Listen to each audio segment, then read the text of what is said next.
in your life right now, maybe some of you are going through some really tough moments. If you're not, you often will at some point in time in your life. Life will get hard for you. It is for all of us at times. And when you go through these tough times, it's very easy to feel like God is nowhere to be found. Where is God in this moment? I don't see God. I don't feel God. I don't even know where He is. But I will assure you, because here's the thing that we do. When we have a problem, the whole focus of our life is on the problem, right? That's all we can think about is the problem. But please remember something. When you're going through a problem, the problem isn't the only thing in your life. There's still good in your life. And God is still in your life. And what I try to encourage people to do, and I try to remember it in my own life as well, when life is hard, I start looking around for the fingerprints of God in my life.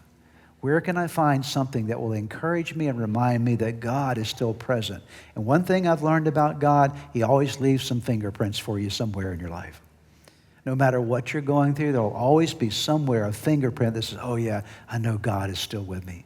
And you have to look around for that. Ask and you'll ask and you'll receive. Seek and you will find. Knock and the door will be open. So you have to do some seeking. I need to look and find the fingerprints of God in my life. When it comes to the Israelites, God was at work. They were slaves, yes, but God was still working. What was God doing? God was preparing history for the coming of a man by the name of Moses who would lead them out of their Egyptian slavery. We'd have all that history of the law of God at Mount Sinai. So God was working in a tremendous way. They couldn't see it, but they needed to look for the fingerprints of God. And I would encourage you again, when life is hard, the first thing you do is you look up.